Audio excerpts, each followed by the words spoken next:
नमस्कार, कैसे हैं सरकार। गौलोचन गौलोचन एक ऐसी चीज है जिसे 80% लोग नहीं जानते। ये हमारी गौ माता से प्राप्त होते हैं। ध्यान रखें, अगर गौ माता को किसी ने हानि पहुंचाया, वध किया, तो गौलोचन अपने आप से गायब हो जाता है। वो पित्त में परिवर्तन हो जाता है। जो पित्त को ही लोग ग्रहण करके लोग गौलोचन बनाकर बेचते हैं।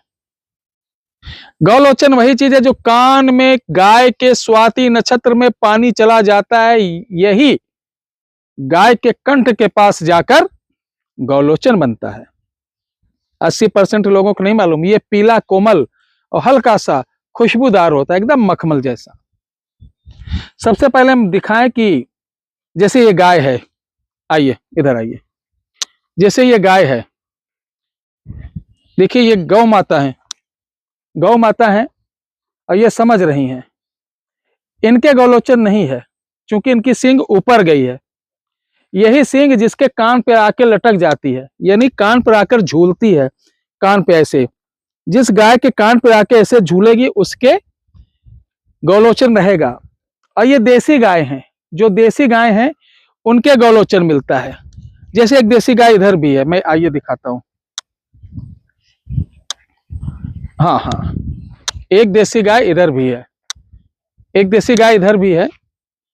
और ये थोड़ा सा देसी नहीं कह सकते हैं, ये जर्सी नहीं होता, जर्सी शंकरगढ़ का है थोड़ा। लेकिन जो देसी गाय रहेगी वो छोटी रहती हैं और उनके कान के पास जो सींग होती है ऐसे लटक आती है। वो बड़ी भाग्यशाली गाय होती है। जिन गाय की पूंछ जमीन तक लटकती है ऐसी गाय को पालना चाहिए।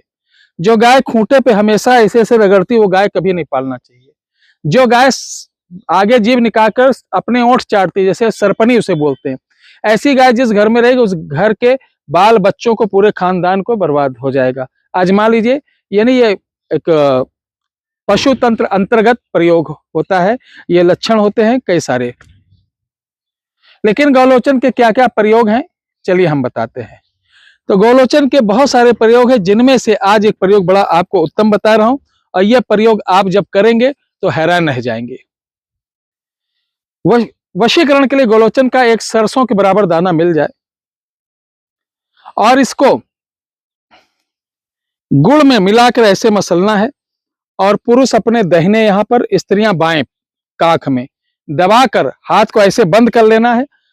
और यह किसी भी दिन और सूर्योदय के समय आपको इसको पढ़ना है। ओम पंच वश्यम दशम नखम ब्रज देहि रति रमन। इसको आपको अगर 5-6 मिनट पढ़ लीजिए, उसके बाद हाथ खोलिए, ये गुड़ को निकालिए, खाने पीने में जिसे खिला देंगे वो आजीवन वश में रहेगा।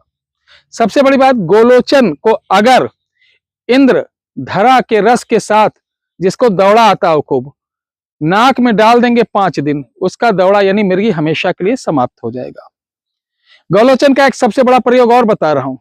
गौलोचन जो विद्या में, जिसकी विद्या बहुत कमजोर, यानी पढ़ने में कमजोर, कुछ याद नहीं रहता, इसको ब्रह्मी कल्प के साथ, गौलोचन को ब्रह्मी कल्प के साथ जिस बच्चे को 5-5 बूंद 15 दिन दे दिया जाएगा, वो बच्चा काव्य करने की शक्ति उसके अंदर आ जाएगी। गौलोचन को जिस व्यक्ति को, जिस महिला को कन्या ही कन्या होती हो, गौलोचन के साथ थोड़ा सा मेथी दाना इसको पीसकर 1-1 ग्राम गाय के दूध के साथ ये चूर्ण दीजिए, आप देखेंगे पुत्र प्राप्त होगा। अब आते हैं गौलोचन की असली कहानी। अगर आप अघोर लाइन से कुछ सीखना चाहते हैं तो गौलोचन लीजिए। और शनिवार को जो कोई मरे उसको ले जाते, जब दफन करते हैं, हिंदू हो मुसलमान हो कोई भी हो, जो जमीन में गाड़ा गया हो, जलाया ना गया हो, गौलोचन लेना है और उसमें आपको राई मिलाना है और उसी कब्र के पास अपना सुरक्षा कर लेना। मैं ऐसे बता दे रहा हूं, सिर्फ सुरक्षा कवच आपका होना जरूरी है, बंधन होना जरूरी है। आपको सिर्फ इस मंत्र पढ़कर 108 बार मारना है, उसका प्रेत हाजिर हो जाएगा।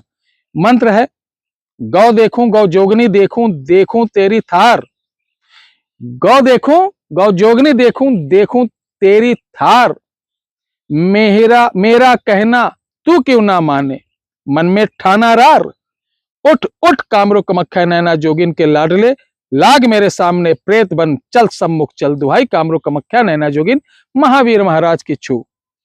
जैसे बोलोगे सामने हाजिर होगा और आपके अधीन रहकर आपका कार्य करेगा। लेकिन प्रेतों को अनायास वश में नहीं करना चाहिए, क्योंकि ये पाप लगता है। और आपका भी देखिए, प्रेत ऐसी बात नहीं, प्रेत तो बड़े दुर्लभ होते हैं, इनका सिद्धि करने का विधान भी अलग है। और सिद्धि जो अगर आप सात्विक तरीके से करोगे तो आपका बड़ा कल्याण करेंगे। और ये जो मैं विधि बता रहा हूँ, ये जो लोग कहते हैं ये सब कुछ नहीं होता, तंत्र मंत्र सब पाखंड है, ये उनके लिए बता रहा हूँ।